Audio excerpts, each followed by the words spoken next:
दिन में 24 घंटे सबको मिलेंगे, लेकिन सोने के टाइम पे हो जाएंगे जीरो। समय को यूटिलाइज करना सीख मेरे दोस्त। आज ये दुनिया तुझे कुछ भी कहे, लेकिन एक दिन तुझे कहना पड़ेगा हीरो, एक दिन तुझे कहना पड़ेगा हीरो।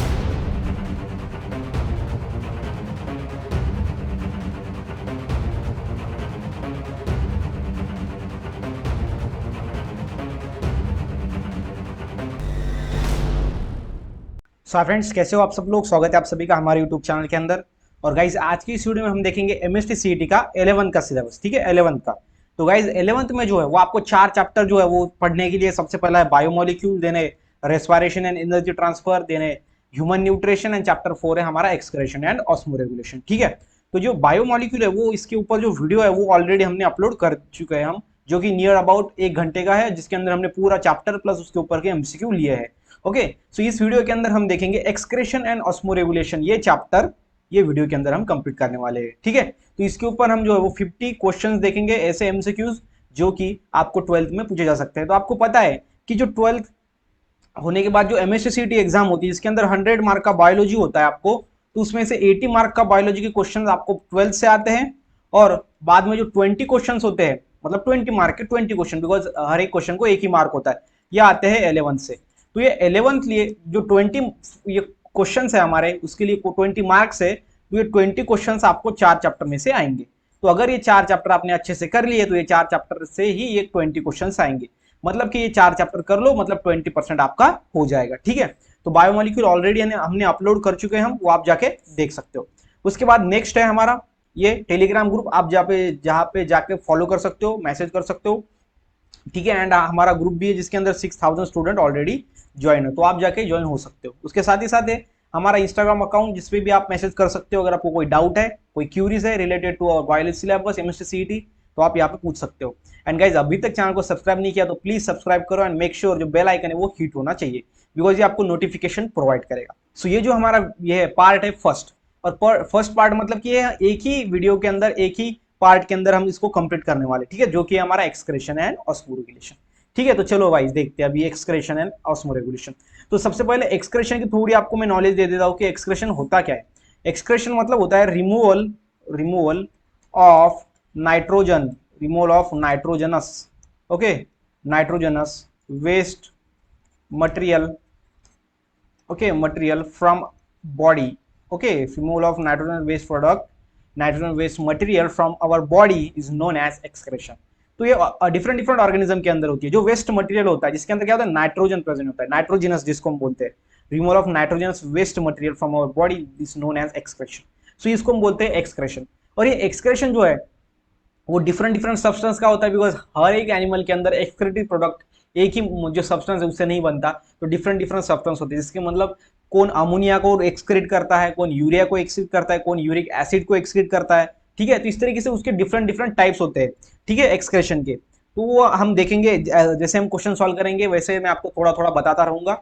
एंड उसके बाद एक्सक्रेटरी प्रोडक्ट, इसके ऊपर अभी हम सबसे पहले क्वेश्चन देखेंगे। यहाँ पे जो हमारा नाम है उसमें एक है ऑस्मोरेगुलेशन। तो ऑस्मोरेगुलेशन क्या होता है, जिसके अंदर वाटर एंड साल्ट का जो बैलेंस है वो मेंटेन रखता है हमारे बॉडी के अंदर। The process in which water and salt balance maintain in our body is known as osmoregulation. ठीक है, तो वाटर का एंड साल्ट का जो बैलेंस है वो कैसे मेंटेन होता है, अगर हमारे बॉडी के अंदर वाटर बढ़ गया तो वो कैसे नॉर्मल लेवल पे आता है, अगर घट गया तो वो कैसे उसको बढ़ाना है, हमारी बॉडी क्या फंक्शंस, क्या उपाय उसके ऊपर करती है, वो होता है हमारा ऑस्मोरेगुलेशन। ठीक है, तो वो भी देखेंगे। बहुत ही इंटरेस्टिंग गाइज ये बायोलॉजी है, आपको जो है सिंपल में सिर्फ उसको समझना होगा थोड़ा। ठीक है, तो देखो सबसे पहला हम क्वेश्चन देखते हैं। Question number first, identify the incorrect match. आपको इनकरेक्ट मैच जो है वो आइडेंटिफाई करनी है। ओके, सबसे पहला है fluid, urine, then bilirubin, then है faeces, then urochrome, urine, and last में है volatile substance in spices is equal to, ये है इसका पेयर है स्वेट के साथ। तो यहाँ पे जो रॉन्ग जो पेयर है वो है volatile substance in spices, okay, जिसका स्वेट के साथ उसको क्या क्या है वो ट्रांसफर किया है, मतलब जिसकी जोड़ी लगा दी है। अभी देखो यूरिन क्या है, एक फ्लूइड है, ठीक है, ये करेक्ट है। उसके बाद ये जो है बिलिरुबिन, ये फेसेस के अंदर पाया जाता है, फेसेस मतलब जो वेस्ट प्रोडक्ट होता है उसके अंदर। ओके, यूरोक्रोम कहाँ पे, यूरिन के अंदर, ये पिगमेंट होता है। ठीक है, फेसेस के अंदर कौन सा पिगमेंट होता है, बिलिरुबिन। ओके, यूरिन क्या है, एक फ्लूइड है, और ये यूरिन के अंदर यूरोक्रोम नाम का पिगमेंट दिखाई देता है, तो इसलिए जो यूरोक्रोम होता है यूरिन के अंदर, इसलिए जो हमारी यूरिन होती है ना वो येलो कलर की होती है। Why urine is yellow colour? Because urine contain urochrome pigment. Okay, and जो लास्ट वाला है ये रॉन्ग है, बिकॉज यहाँ पे क्या है, वोलेटाइल सब्सटेंस इन स्पाइसेस, जो कि ये स्वेट, स्वेट क्या वोलेटाइल सब्सटेंस है। वोलेटाइल मतलब क्या कि अगर उसको हमने एयर के कांटेक्ट में ला दिया तो वो सिंपली डायरेक्ट लिक्विड से वो गैस बन जाएगा, मतलब कि जैसे कि पेट्रोल। ठीक है, तो ये हमारी रॉन्ग यहाँ पे पेयर है। उसके बाद गाइज नेक्स्ट देखते हैं। नेक्स्ट है क्वेश्चन नंबर हमारा 2, जो कि है body of an organism can not store excess. मतलब हमारी जो ऑर्गेनिज्म की बॉडी है जिसके अंदर अगर ये नीचे वाला सब्सटेंस ज्यादा होगा तो वो उसको स्टोर नहीं कर पाता। तो कौन सा सब्सटेंस? सबसे पहला है कौन सा है? Body of carbohydrate, then fats, then amino acids and all of this. तो इसका आंसर क्या है गाइज? तो इसका आंसर है सी, जो कि है अमाइनो एसिड्स। क्या है? Amino acids. मतलब कि अमाइनो एसिड्स अगर हमारे बॉडी के अंदर ज्यादा हो गए तो हमारी बॉडी उसको स्टोर नहीं करती, उसको डायरेक्टली वो एक्सक्रीट कर देती है, मतलब बाहर डाल देती है। नेक्स्ट, उसके बाद ये कार्बोहाइड्रेट फैट जो है ये इसको हमारी बॉडी स्टोर कर लेती है अगर ज्यादा अमाउंट में हुआ तो। एक्सेस मतलब कि क्या? ज्यादा अमाउंट में। उसके बाद question number 3, excess amino acid in body are broken down by the process. अभी देखो बाहर निकल जाते, लेकिन कौन से प्रोसेस से उसको ब्रोकन किया जाता है? ओके, ब्रोकन मतलब तोड़ा जाता है, ठीक है, ब्रेक डाउन किया जाता है। तो वो प्रोसेस कौन सी है? उस प्रोसेस को हम क्या बोलते हैं? ओके, पता होगा आपको, अगर आपने चैप्टर पढ़ा है तो ये, तो उसको बोलते हैं डीमिनेशन। क्या बोलते हैं? डीमिनेशन। जिसके अंदर क्या होता है, जो अमाइनो एसिड होता है, अमाइनो एसिड उसको ब्रेक डाउन किया जाता है, बिकॉज ये अमाइनो एसिड हमारे बॉडी के अंदर स्टोर नहीं हो सकता, इसलिए इसको ब्रेक डाउन करना पड़ता है bye the process of deamination. ठीक है, क्लियर है। देन उसके बाद है 4th, tadpole. Okay, the tadpole of frog is, जो टैडपोल है ये क्या है? लार्व है फ्रॉग की। क्या है? लार्व। देखो जो लोअर ऑर्गेनिज्म है कि नहीं, हम जो है ह्यूमन बीइंग वो डायरेक्टली न्यू ऑर्गेनिज्म को बर्थ देते हैं, लेकिन जो लोअर ऑर्गेनिज्म होते हैं उनके अंदर एक मिडल में एक स्टेज होती है जो कि होती है लार्वा। कौन सी स्टेज होती है? लार्वा। ठीक है, वो ऑर्गेनिज्म पहले लार्वा बनाता है, देन लार्वा अडल्ट में ट्रांसफर होता है। तो इस तरीके से यहाँ पे जो टैडपोल है ये फ्रॉग का लार्वा है, जिसके अंदर जो टैडपोल है वो यूरोटेलिक है, यूरियोटेलिक है, अमोनोटेलिक है या फिर गोनिन है। तो अभी ये क्या है मैं आपको बताता हूँ पहले तो। ठीक है, तो अभी देखो डिफरेंट डिफरेंट ऑर्गेनिज्म क्या करते हैं? एक्सक्रेशन करते हैं, मतलब कि हमारे नाइट्रोजनस वेस्ट प्रोडक्ट जो हमारे बॉडी के अंदर है उसको बाहर डालते हैं। तो वो बाहर डालने की प्रोसेस को हम क्या बोलते हैं? एक्सक्रेशन। लेकिन वो कौन से प्रोडक्ट को बाहर डाल रहे हैं उसमें से उसके टाइप है। अगर वो ऑर्गेनिज्म यूरिया अगर बाहर डाल रहा है, यूरिया अगर नाइट्रोजन सब्सटेंस एज अ बाहर डाल रहा है तो उसको हम बोलेंगे, क्या बोलेंगे उसको? यूरोटेलिक। ओके, ये जो है यूरोटेलिक, मतलब इसके अंदर क्या है? वो यूरिया बाहर डालता है। यूरियोटेलिक, देखो यहाँ पे यूरिको है, यहाँ पे यूरियो है। यूरियो मतलब क्या होता है? जिसके अंदर यूरिक एसिड वो एज एक्सक्रेटरी प्रोडक्ट बाहर डालता है उस ऑर्गेनिज्म के अंदर। जो एक्सक्रेशन होता है, टाइप ऑफ एक्सक्रेशन होता है यूरोटेलिक। ओके, उसके बाद अमोनोटेलिक। अमोनोटेलिक के अंदर क्या होता है? अमोनिया एज एक्सक्रेटरी प्रोडक्ट बाहर डालते हैं वो ऑर्गेनिज्म, और इसलिए उस ऑर्गेनिज्म को हम अमोनोटेलिक ऑर्गेनिज्म भी कह सकते हैं या फिर कहते हैं। उसके बाद ग्वानिन। ग्वानिन मतलब एक ऐसा एक्सक्रेटरी प्रोडक्ट है ये। यहाँ पे ग्वानाइन मतलब इसके अंदर क्या होता है? ग्वानिन, ये जो है सब्सटेंस है ये एक्सक्रेशन से बाहर गिरता है। तो जो टैडपोल होता है फ्रॉग का वो कौन सा सब्सटेंस बाहर डालता है? अमोनिया डालता है, यूरिया, यूरिक एसिड या फिर guanine as a excretory product. तो वो आपको पहले अगर पता चल गया तो आप यहाँ पे इसका आंसर लिख सकते हो। तो हमको पता है वो है अमोनिया, वो अमोनिया को बाहर डालता है, तो इसलिए इसको हम क्या बोलेंगे फिर? अमोनोटेलिक। तो हमारा जो टैडपोल है फ्रॉग का वो क्या है? अमोनोटेलिक। ठीक है, देन नेक्स्ट क्वेश्चन नंबर है हमारा 5, अडल्ट फ्रॉग इज। अभी देखो अभी हमने क्या दिया? टैडपोल मतलब वो लार्वा कंडीशन थी। अभी अडल्ट फ्रॉग, इसके अंदर कंफ्यूजन नहीं होना है। तो जो अडल्ट फ्रॉग होता है ये कौन से सब्सटेंस को बाहर डालता है? तो इसका आंसर है यूरिया। क्या आंसर है? यूरिया। तो बताओ इसका आंसर क्या होगा फिर इसके अंदर? सो जो अडल्ट फ्रॉग है वो बाहर क्या डालता है? वो डालता है यूरिक एसिड। Uric acid. तो बताओ अभी जो यूरिक एसिड बाहर डालता है उस एक्सप्रेशन के मोड को हम क्या बोलते हैं? यूरियोटेलिक या यूरिकोटेलिक या अमोनोटेलिक। तो इसका जो आंसर है वो है यूरियोटेलिक। अभी यूरियो एंड यूरिको में डिफरेंस है, यहाँ पे सी है, यहाँ पे सी नहीं है। ये यूरियो है जिसके अंदर यूरिक एसिड है, और जो यूरिको है यहाँ पे क्या है? यूरिया है। ठीक है, ये ध्यान में रखना। Urea as a excretory product वो बाहर डालता है ऑर्गेनिज्म। क्वेश्चन नंबर 6 हमारा वो है फ्रेश वाटर इनवर्टिब्रेट्स और एम्फीबियंस लार्व आर। जो फ्रेश वाटर के अंदर इनवर्टिब्रेट रहते हैं, इसको अंदर वर्टिब्रल कॉलम नहीं होता है ऐसा ऑर्गेनिज्म। एंड सेकंड है एम्फीबिया। एम्फीबिया मतलब कि ऐसे ऑर्गेनिज्म जो जमीन पे एंड वाटर के अंदर दोनों के अंदर रहते हैं, उसको बोलते हैं एम्फीबियन। फॉर एग्जांपल फ्रॉग, इसका बेस्ट एग्जांपल है फ्रॉग। ठीक है, तो यहाँ पे देखो इसका जो वाटर के अंदर जो इनवर्टिब्रेट पाए जाते हैं, जो एम्फीबियंस के लार्व्स होते हैं, वो कौन सा प्रोडक्ट बाहर डालते हैं? आपको पता होगा कौन सा डालते हैं? वो डालते हैं अमोनिया। अमोनिया क्यों डालते हैं? अभी ये भी सवाल है, सर अमोनिया ही क्यों डालते हैं? बिकॉज देखो अमोनिया एक ऐसा सब्सटेंस है जिसको बाहर डालने के लिए मैक्सिमम वाटर लगता है, मैक्सिमम वाटर लगता है, बहुत ज्यादा वाटर लगता है यहाँ पे अमोनिया को एज अ एक्सक्रीटरी प्रोडक्ट बाहर डालने के लिए। अभी वाटर इसको लगता है मतलब कि वाटर के अंदर प्रेजेंट रहने वाले ऑर्गेनिज्म के अंदर ही ये एक्सक्रेशन का मोड होगा, मेथड होगा, ठीक है। इसलिए ये वाटर के अंदर जो इन्वर्टिब्रेट्स एंड एम्फीबियन पाए जाते हैं, एम्फीबियन तो दोनों तरफ रहते हैं, इसलिए यहाँ पे वाटर लगता है अमोनिया को बाहर डालने के लिए ज्यादा, इसलिए ये वाटर में प्रेजेंट रहने वाले ऑर्गेनिज्म के अंदर ये जो मोड ऑफ एक्सक्रेशन है वो होता है, वो कौन सा है फिर, वो है अमोनोटेलिक, ठीक है। देन उसके बाद है 7, ammonia is very toxic, least toxic, less toxic and none of this. अभी देखो वेरी टॉक्सिक मतलब बहुत ज्यादा खतरनाक, उसके बाद है लेस थोड़ा कम खतरनाक, लीस्ट मतलब कि बहुत ज्यादा कम खतरनाक, एंड जब लास्ट में नन ऑफ दिस मतलब इसमें से नहीं है। तो बताओ आप इसका आंसर, तो इसका आंसर गाइस ये है कि ए है, मतलब कि वेरी टॉक्सिक। जो अमोनिया होता है ना वो वेरी टॉक्सिक होता है और उसको ज्यादा से ज्यादा वाटर लगता है बॉडी के बाहर डालने के लिए, इसीलिए वो जो वाटर के अंदर ऑर्गेनिज्म होते हैं उसके अंदर ही वो एज एक्सक्रीटरी प्रोडक्ट बाहर पड़ता है। Then question number 8, the elimination of nitrogenous waste in the form of ammonia is called as. So nitrogenous waste का क्या होगा, इलिमिनेशन होगा, बाहर निकलेगा in the in the form of ammonia, उसको हम क्या बोलेंगे, अभी तो कितने बार हमने रिवाइज किया, उसको हम क्या बोलेंगे, अमोनोटेलिज्म, है कि नहीं। उसके बाद अगर ग्वानिन होता तो ग्वानोटेलिज्म, ओके, ऐसा हम बोलते हैं। उसके बाद नेक्स्ट है क्वेश्चन नंबर हमारा 9। क्वेश्चन नंबर 9 क्या कहता है, organism which excrete ammonia as a main excretory product are. अभी देखो जो अमोनिया एक्सक्रेशन से बाहर निकलता है, अगर अमोनिया बाहर निकला हो तो उसको हम क्या बोलेंगे, अमोनोटेलिज्म।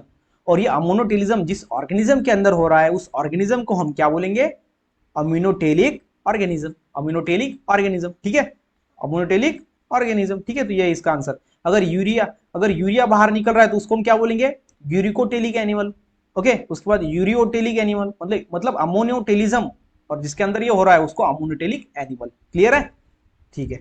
देन क्वेश्चन नंबर 10, वो है ammonia is insoluble in water, partly soluble in water, soluble in water and none of this. So ammonia water के अंदर सोल्यूबल है या फिर नहीं है, तो इसका आंसर आपको आ रहा होगा, इसका आंसर है सी, सोल्यूबल इन वाटर। बिकॉज जो अमोनिया है ये एक्सक्रीट करने के लिए ज्यादा से ज्यादा वाटर लगता है और इसलिए वाटर के अंदर सोल्यूबल होना चाहिए, बिकॉज ये वाटर के अंदर प्रोड्यूस होता है कि नहीं। बिकॉज वाटर के अंदर जो एनिमल रहते हैं उसके बॉडी के अंदर ऐसी सिस्टम रहती है कि जो अमोनिया को एज एक्सक्रीटरी प्रोडक्ट बाहर डालते हैं, बिकॉज इसको बहुत ज्यादा वाटर लगता है। अगर लैंड में अगर रहने वाला अगर कोई ऑर्गेनिज्म है और उसने अगर एज ए यूरिया अगर वो बाहर डालेगा एक्सक्रीटरी प्रोडक्ट तो इजीली हो जाएगा, लेकिन अगर अमोनिया डालेगा तो नहीं होगा, बिकॉज वहां पे ज्यादा से ज्यादा वाटर लगता है। वो तो कोई वाटर के अंदर रहने वाला ऑर्गेनिज्म कर सकता है या फिर एम्फीबिया, जो दोनों मतलब land as well as water में रहता है। उसके बाद क्वेश्चन नंबर 11, क्वेश्चन नंबर 11 क्या कहता है, ammonia is a very toxic, hence ammonia जो बहुत ज्यादा टॉक्सिक है, क्यों है, हेंस रिक्वायर इमीडिएट रिमूवल, जल्द से जल्द उसको इमीडिएट बाहर डालना पड़ता है। Can be retain in the body form of some time, वो बॉडी के अंदर रिटेन हो जाता है कभी कभी। Can remain in the body for a longer time body में रहता है। एंड लास्ट में है नन ऑफ दिस। तो इसका आंसर क्या है, तो इसका आंसर है ए, रिक्वायर्ड इमीडिएट रिमूवल, बिकॉज वो वेरी टॉक्सिक है इसलिए वहां पर उसको बाहर डालना पड़ता है, अगर नहीं डाला तो वो ऑर्गेनिज्म मर जाएगा। Then question number 12, animal that are ammonotelic are usually, जो एनिमल अमोनोटेलिक होते हैं मतलब कि as a ammonia excretory product बाहर डालते हैं, वो कौन से होते हैं, terrestrial, aquatic, arboreal and aerial. तो यहाँ पे आंसर क्या है इसका, इसका आंसर है एक्वाटिक, है कि नहीं, एक्वाटिक है।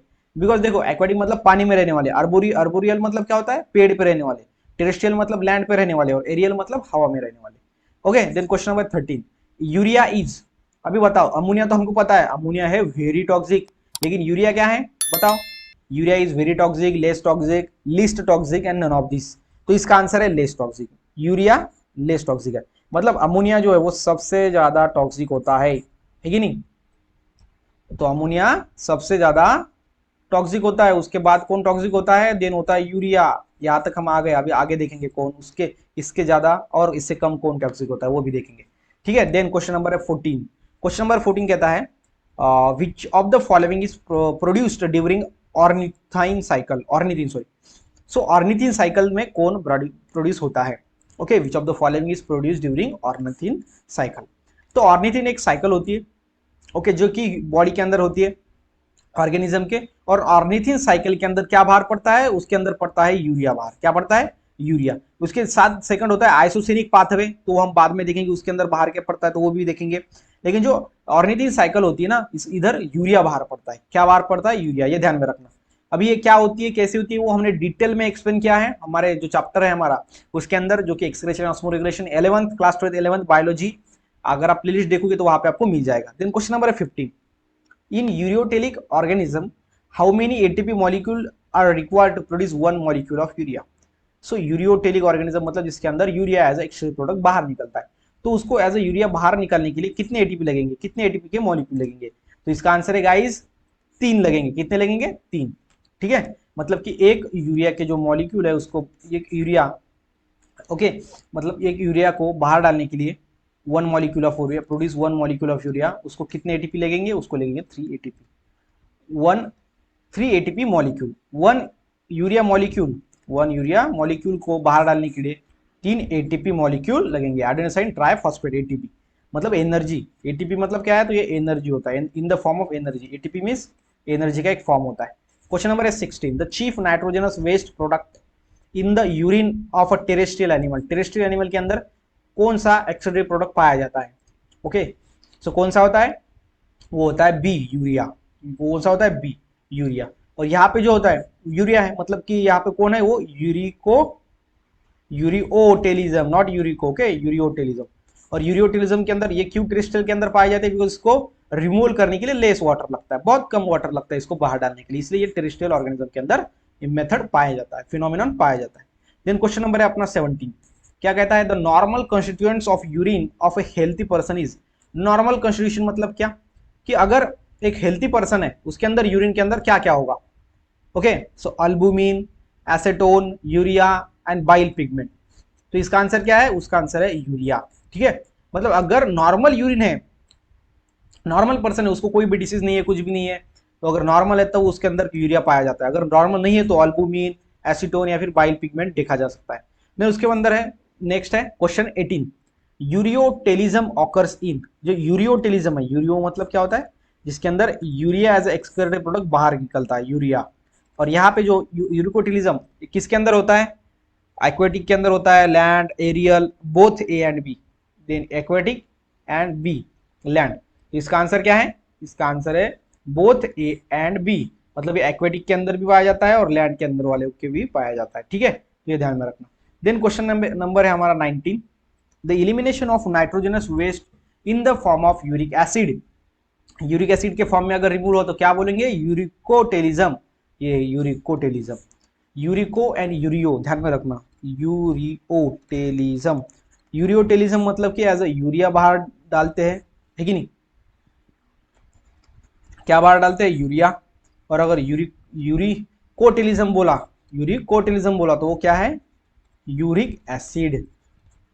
इसकी एक ट्रिक है, सो यहाँ पे एक जो अल्फाबेट है वो ज्यादा है, मैक्सिमम है वो है सी, इसके अंदर इसके हिसाब से। ठीक है, यहाँ पे एक ही है ज्यादा, वो है सी, है कि नहीं। तो सी मतलब कि यूरिक, यहाँ पे देखो यूरिक सी, यहाँ पे भी सी है। ठीक है, अगर यहाँ पे सी है तो यहाँ पे यूरिक एसिड मतलब उसके अंदर भी सी होगा। अगर यहाँ पे सी नहीं है तो यूरिया, इसके अंदर देखो आप सी दिखाई नहीं देगा। ठीक है, तो ऐसे आप ट्रिक लगा सकते हो। देन क्वेश्चन नंबर है 20 है, sharks retain more urea in their body fluid to make their blood blank space to surrounding marine water। Okay, जो शार्क होते हैं वो उनके बॉडी में ज्यादा से ज्यादा यूरिया रखते हैं। क्यों क्यों रखते हैं? ताकि उनका ब्लड आइसोटोनिक हो, हाइपोटोनिक हो, हाइपरटोनिक हो या फिर नॉन ऑफ दिस हो। ओके, सराउंडिंग मराइन वाटर से रिलेटेड। तो यहाँ पे इसका आंसर है, उसका जो सराउंडिंग से रिलेटेड है वो होना चाहिए आइसोटोनिक। आइसोटोनिक मतलब क्या? सेम। ओके, आइसोटोनिक मतलब क्या? सेम, मतलब जितना वाटर बाहर में होगा, जैसे कि मराइन मतलब क्या होता है, जिसके अंदर मराइन ज्यादा से ज्यादा साल्ट पाए जाते हैं, तो इसी तरीके से उनके बॉडी के अंदर भी वो ज्यादा से ज्यादा यूरिया रखेगा, ताकि बाहर का एनवायरमेंट एंड अंदर का एनवायरमेंट जो है बॉडी के अंदर का शार्क के, वो मेंटेन रह सके। ठीक है, मतलब आइसोटोनिक। हाइपरटोनिक मतलब ज्यादा रहना, हाइपो मतलब कम, और ये आइसो मतलब सेम सेम रहना। Okay, question number 21, inosinic acid pathway. मैंने आपको पहले ही बोला था, ये inosinic acid pathway is responsible for synthesis of. ये जो आइसोसिनिक एसिड पाथवे होता है ये किसका मतलब सिंथेसिस करता है? Responsible for synthesis of. तो इसका जो आंसर है गाइज वो है urea acid, uric acid and from ammonia.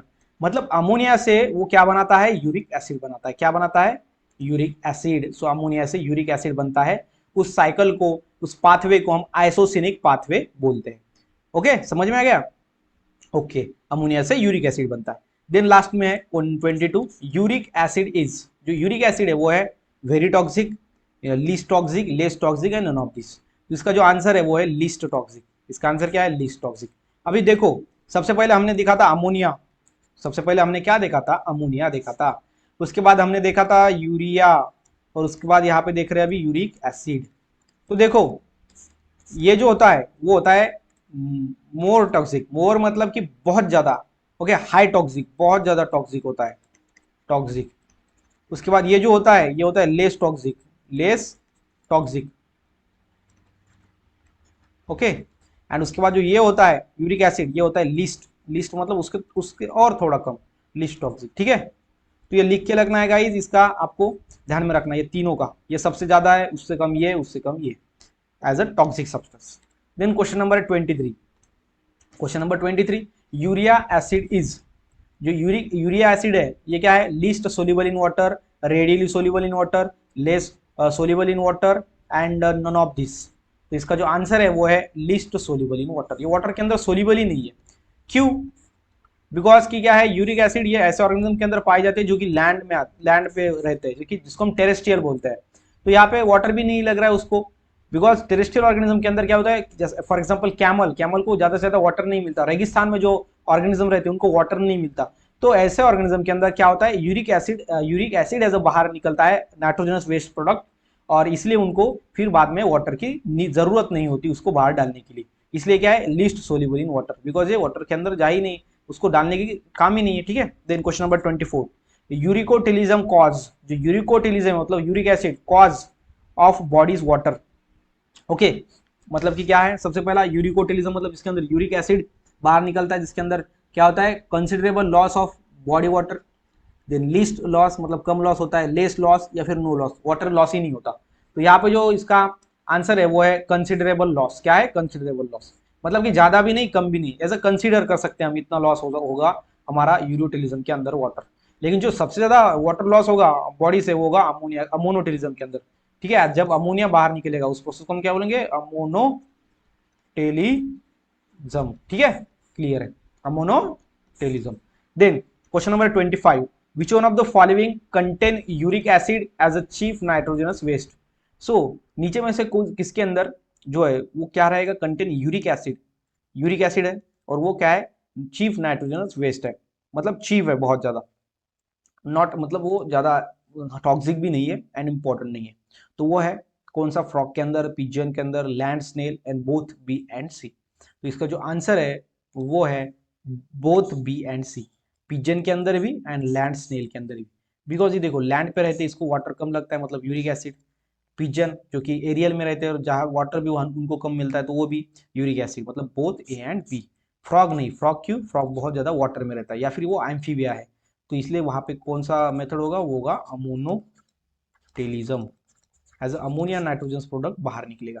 Then question number है हमारा 26, the uricotelic animal are normally found in, जो यूरिकोटेलिक एनिमल्स है वो कहाँ पे मिलते हैं? यूरिको मतलब एज अ यूरिक एसिड बाहर डालने वाले, यूरिक एसिड बाहर डालने वाले, ठीक है। तो सबसे पहला इसका ऑप्शन है aquatic habitat, dry habitat, aerial habitat, terrestrial habitat. तो इसका आंसर क्या है? ड्राई हैबिटेट, बिकॉज यहाँ पे इसको बॉडी से बाहर डालने के लिए वाटर कम लगता है, इसलिए ड्राई हैबिटेट वाले एनिमल के अंदर दिखाई देता है। Then question number 27, excessive formation of urine acid में रिजल्ट, अगर बहुत ज्यादा यूरिन फॉर्म हो रही है, ओके, जिसके अंदर सॉरी, अगर बहुत ज्यादा यूरिक एसिड फॉर्म हो रहा है तो उससे क्या होगा? सबसे पहला है गॉट, देन है रियूमेटिड अर्थरिटिस, ऑस्टियोआर्थरिटिस एंड ऑस्टियोपोरोसिस। सो ये गोट क्या है? तो ये सिंपल में एक डिसीज है जो कि हमारे जॉइंट्स से रिलेटेड है, मतलब हमारे हाथों के अंदर, पैर के अंदर जो जॉइंट्स होते हैं वहां पे क्या होता है? रेडनेस, रेडनेस आती है, स्वेलिंग होता है और वहां पे पेन होता है, वो वाला जो डिसीज है वो है गोट, ठीक है।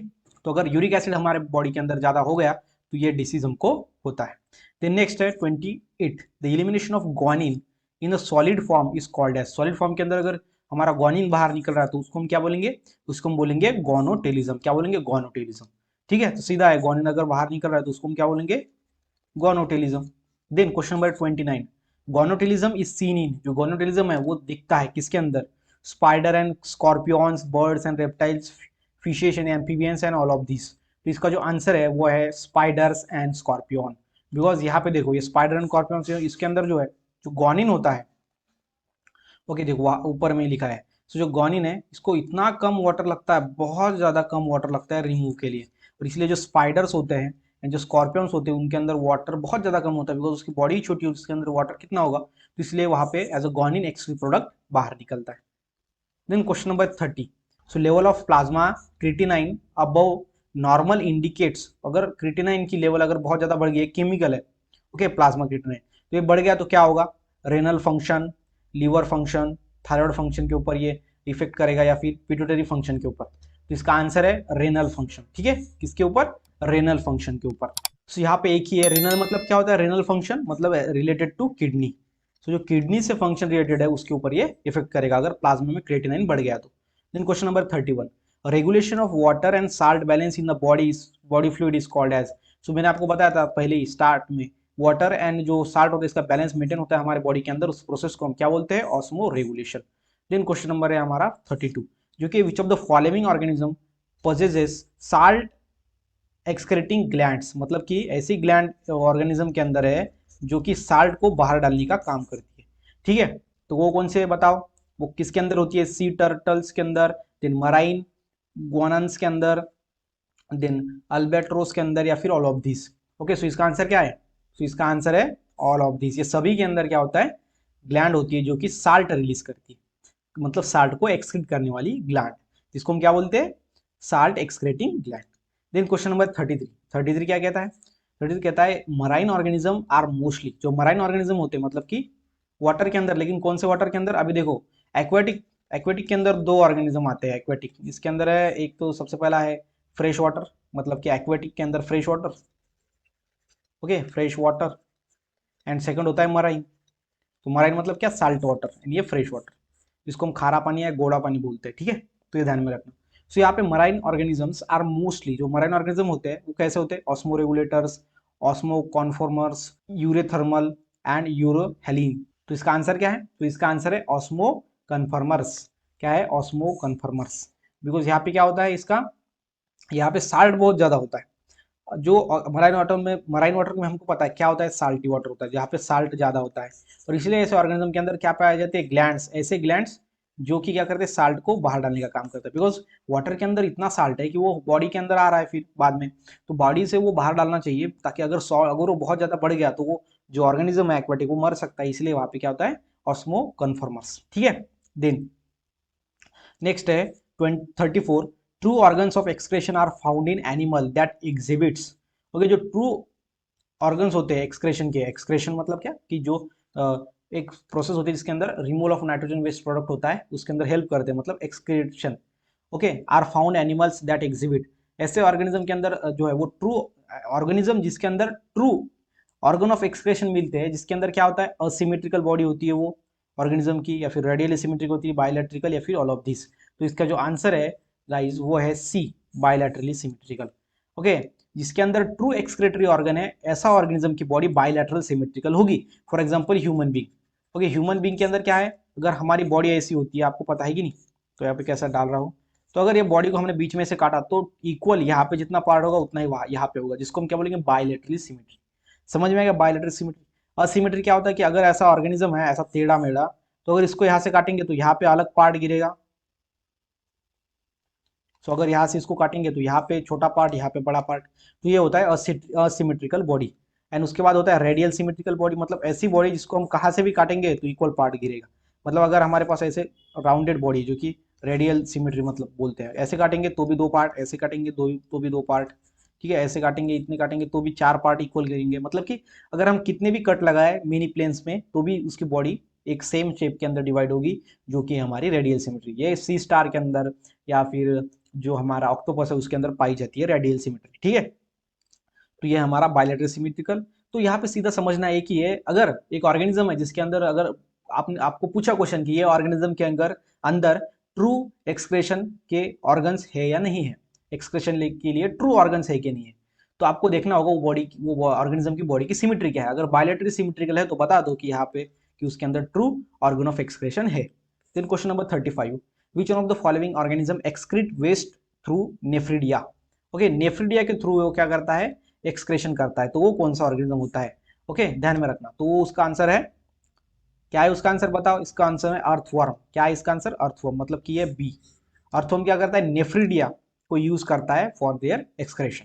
Then question number 36, protonephridia is the excretory organ of protonephridia. ये किसका ऑर्गेनिज्म, नेफ्रिडिया का एक टाइप है प्रोटोनेफ्रिडिया। तो ये एक्सक्रेटरी ऑर्गन है किसके अंदर, सो प्लैटिहेल्मिंथेस के अंदर, देन सिलेंट्रेट्स के अंदर, देन है आर्थ्रोपोड्स के अंदर, देन एक्सकेलेमिंथेस। ये सभी क्या है, फाइलम है, ठीक है, कॉर्डेट के ये फाइलम है।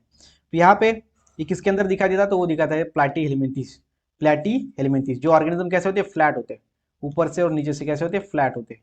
उसको हम इसलिए प्लैटिहेल्मिंथेस बोलते हैं। क्या बोलते हैं, प्लैटिहेल्मिंथेस। ओके, ध्यान में रखना अच्छी तरीके से। उसके बाद नेक्स्ट क्वेश्चन देखते हैं हमारा 37, identify the incorrect statement. Incorrect statement आपको आइडेंटिफाई करना है। सबसे पहला है metanephridia are unbranched coil tubes that connect the body cavity and nephrostomes. वो क्या करता है, बॉडी कैविटी मतलब जो स्पेस रहता है बॉडी के अंदर, हॉलो स्पेस, उसको नेफ्रोस्टोम्स के साथ जोड़ता है, पहला स्टेटमेंट। दूसरा, body fluid enter the nephridium through the nephridiophore. ये उसके बाद है जो बॉडी फ्लूइड होता है वो नेफ्रिडियम के अंदर इंटर होता है through nephridiophore pore. And in insect excretion takes place by the Malpighian body. And then last में crustaceans have green gland as a excretory organ. Okay, तो बताओ इसका आंसर क्या है। तो इसका आंसर है गाइस, कौन सा स्टेटमेंट इनकरेक्ट है, वो है second, body fluid enter the nephridium through nephridiopore. जो बॉडी फ्लूइड होता है वो नेफ्रिडियोफोर से इंटर नहीं होता। ओके, एंटर इन द नेफ्रिडियम, नेफ्रिडियम से वो नेफ्रिडियोफोर से इंटर नहीं होता। ठीक है, ये ध्यान में रखना है आपको अच्छी तरीके से। बाकी के जो स्टेटमेंट है वो करेक्ट है। सो यहाँ पे जो सेकंड हमारा जो करेक्ट क्यों, ये इनकरेक्ट क्यों है, बिकॉज आपको ध्यान में रखना होगा यहाँ पे कि जो बॉडी फ्लूइड होता है वो एंटर होता है थ्रू नेफ्रिडिया के अंदर। अभी देखो नेफ्रिडियम के अंदर एंटर होता है, और थ्रू किसके हिसाब से होता है, नेफ्रिडियोस्टोम्स। ओके, नेफ्रिडियोस्टोम से वो एंटर होता है थ्रू नेफ्रोडियम, ये ध्यान में रखना। ये हमारा नेफ्रिडियो जो पोर होता है इससे नहीं होता, नेफ्रिडियोस्टोम से होता है। उसके बाद है नेक्स्ट क्वेश्चन जो कि हमारा 38, position of kidney in the body is. जो पोजीशन है किडनी की हमारे ह्यूमन एक्सक्रीटरी सिस्टम, अभी हम देख रहे हैं अभी यहाँ पे। सो जो ह्यूमन रिप्रोडक्टिव सिस्टम है उसके अंदर जो हमारा किडनी का पोजीशन होता है वो कैसे होता है, inside the peritoneum, in the thoracic cavity, just above the diaphragm and attached to the dorsal wall. Okay, dorsal wall of the abdominal cavity. So इसका आंसर बताओ। सो इसका आंसर है गाइस डी, जो कि attach to the dorsal wall of the abdominal cavity. जो हमारा अब्डन है उसकी कैविटी के डॉर्सल वॉल, ठीक है, नीचे वाली जो पीछे वाली जो डॉर्सल वॉल है वहां पे वो अटैच रहता है हमारा किडनी। ओके, यहाँ पे होता है, यहाँ पे हमारा पैर है तो इसलिए यहाँ पे हमारा किडनी होता है। ठीक है, समझ में आ गया, बिकॉज यहाँ पे फिर यूरेटर होता है, यहाँ से पेनी से वो बाहर निकलती है यूरिन, यूरेथ्रा से। Then in male, sorry, in man kidney are present on either side of vertebral column at the level of। so kidney present रहती है लेकिन उसके बीच में क्या होता है, जो बैक साइड में ऐसा कॉलम होता है जिसको हम क्या बोलते हैं, वर्टिब्रल कॉलम। क्या बोलते हैं, वर्टिब्रल कॉलम। ओके, सो वो उसकी पोजीशन कहाँ पे, फिर यहाँ पे है तो फिर वहां पे कितने कॉलम एंड कितने हम बोलेंगे लुम्बार, वर्टिब्री एंड थोरेसिक कितने होंगे। ओके, ये ध्यान में रखना है। तो आपको देखो यहाँ पे आंसर जो इसका वो है, इसके अंदर रहता है 12th थोरेसिक टू 3rd लुम्बार।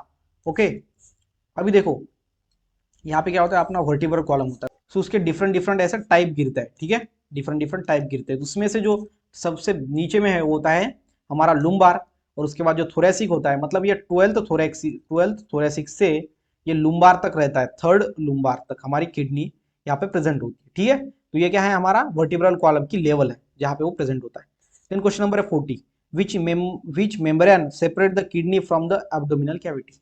जो एब्डोमिनल कैविटी है, एब्डोमिन के अंदर जो हॉलो स्पेस है उसको ये किडनी के साथ वो सेपरेट करता है, वो कौन सा जो मेम्ब्रेन होता है। तो बताओ इसका आंसर। तो उसका आंसर क्या है, पेरिटोनियम। क्या है, पेरिटोनियम, ये ध्यान में रखना। पेरिकार्डियम जो है वो हार्ट के ऊपर रहता है। ओके, तो ये है peritoneum. Then next question number है हमारा 41 क्वेश्चन है, kidney of a man have. जो किडनी रहती है वो जो मैन की वो है बोथ साइड कैन कॉनकेव, मतलब ऐसी concave. Then outer side concave, या आउटर की साइड कॉनकेव होती है एंड इनर साइड कॉन्वेक्स, और नीचे की ऐसी कॉन्वेक्स होती है। ओके, उसके बाद नेक्स्ट है आउटर साइड कॉनकेव, आउटर की ऐसी कॉनकेव होती है, नीचे की कॉन्वेक्स होती है, मतलब ऐसे बाहर निकली वाली। और उसके बाद लास्ट में बोथ कॉन्वेक्स, मतलब किया ऐसी, इधर से भी कॉन्वेक्स इधर से भी कॉन्वेक्स। तो इसका जो आंसर है वो है इसका आंसर बी, जो कि है outer side convex and inner side concave. ये जो आउटर की साइड होती है ऐसी कॉन्वेक्स होती है और नीचे नीचे की जो है वो कॉन्केव होती है, ठीक है। तो ये है इसका आंसर। देन है हमारा question number 42। Question number 42, the point of the kidney which is point of entry and exit for the renal artery. जो रेनल आर्टरी है वहां से एंटर होता है और वहां से बाहर निकलता है, ऐसा पॉइंट किडनी का। ओके, रेनल आर्टरी, उसके बाद renal vein, lymph vessel and nerves and ureter is. तो ऐसे पार्ट को हम क्या बोलेंगे?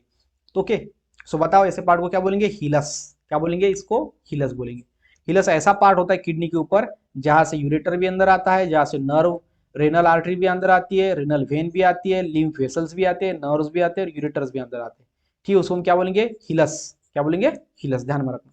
फिर 43, blank space is a funnel shaped area in a region of medulla of kidney.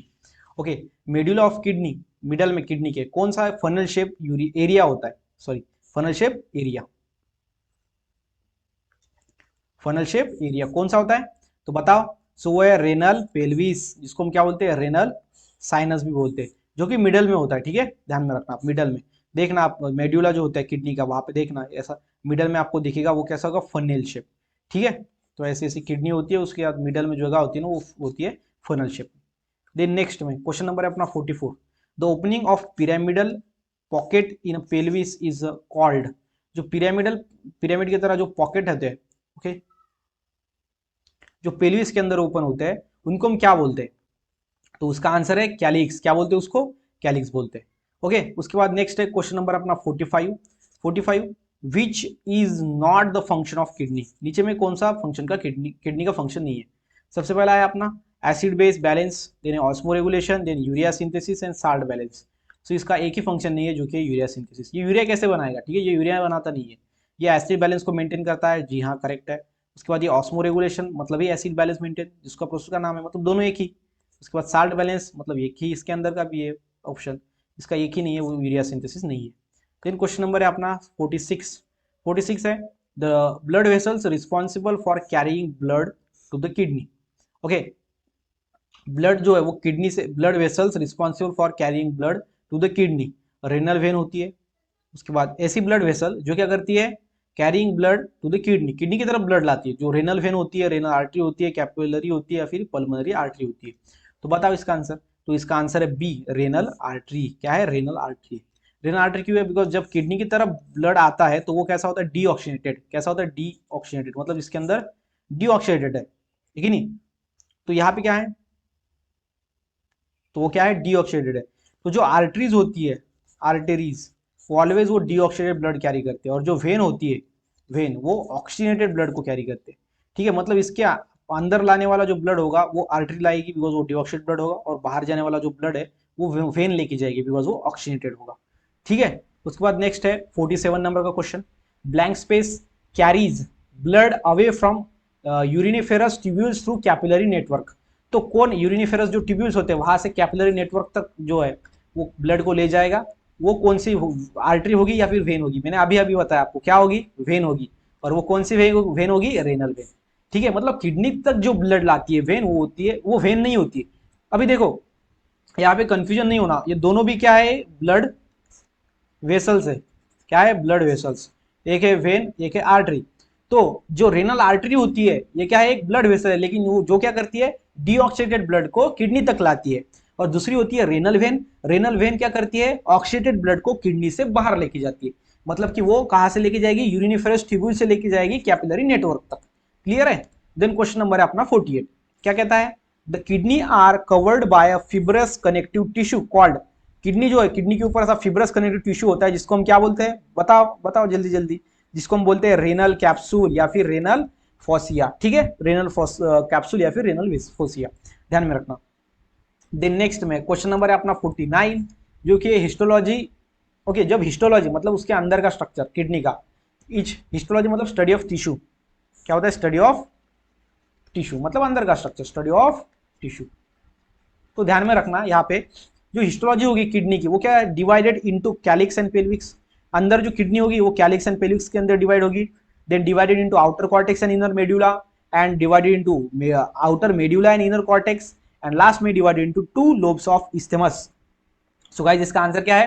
तो आपको ध्यान में रखना होगा कि जो किडनी है वो अंदर से, मतलब उसकी हिस्टोलॉजी, वो आउटर कॉर्टेक्स होता है एंड इनर मेडुला होता है। Okay, so kidney is divided into outer cortex and inner medulla, so इसका आंसर है बी। एंड लास्टली है क्वेश्चन नंबर अपना 50, जो कि है रेनल मेडुला इज, जो रेनल मेडुला होती है जो कि अंदर का पार्ट है ही नहीं, अभी अभी यहाँ पे देखा है ना हमने, वो क्या है, मेडुला। तो अंदर का पार्ट जो होता है किडनी का, जो कि है बिलो द कॉर्टेक्स, कॉर्टेक्स के नीचे होता है, light red coloured, then straight and all of this. So इसका आंसर क्या है, सो इसका आंसर है गाइस ऑल ऑफ दिस। मतलब कि ये कॉर्टेक्स के अंदर होता है बिलो, बिकॉज ये मेडुला आपको पता है इनर होता है, देन लाइट रेड इसका कलर होता है, यानी स्ट्रेट होता है, इसलिए यहाँ पे ऑल ऑफ दिस ऑप्शन इसका करेक्ट है। तो गाइज यहाँ पे हमने 50 एमसीक्यू 50 एमसीक्यू सॉल्व करके देख लिए यहाँ पे, जो कि है हमारे 11th स्टैंडर्ड के, ठीक है, जो कि है 11th बायोलॉजी से रिलेटेड, और वो चैप्टर कौन सा है, वो है एक्सक्रेशन एंड ऑस्मोरेगुलेशन। तो यहाँ पे गाइज इसमें से आपको पता है कि आपको 11 से कितना पहुंचा जाएगा, आपको 11 से 20 क्वेश्चन आएंगे। तो ये 4 चैप्टर अगर आपने अच्छे से किए तो आपको ये 20 मार्क्स लाने से कोई नहीं रोक सकता। मतलब कि आपका 20% बायोलॉजी के अंदर, एमएससीईटी के अंदर आपका बायो का 20% हो जाएगा। रिमेनिंग 80% तब होगा जब आप पूरे के पूरा बायोलॉजी, 12th का बायोलॉजी पढ़ते हो अच्छी तरीके से, उसके ऊपर के आप प्रीवियस ईयर क्वेश्चन सॉल्व करते हो, उसके ऊपर के अगर आप टेस्ट सीरीज देते हो तो आपको डेफिनेटली वहां पे भी स्कोर अच्छा आएगा। तो गाइज ये था हमारा 11th का चैप्टर एक्सक्रेशन एंड ऑस्मोरेगुलेशन। अगर वीडियो अच्छा लगा हो तो वीडियो को लाइक करना ना भूलिएगा। उसके साथ ही साथ अगर आप चैनल पे नए हो तो प्लीज गाइज सब्सक्राइब करना, शेयर करना है वीडियो को अपने फ्रेंड के साथ, ताकि उनको भी अच्छी तरीके से सीखने का मौका मिले। मिलते हैं गाइज नेक्स्ट वीडियो में नेक्स्ट टॉपिक के साथ।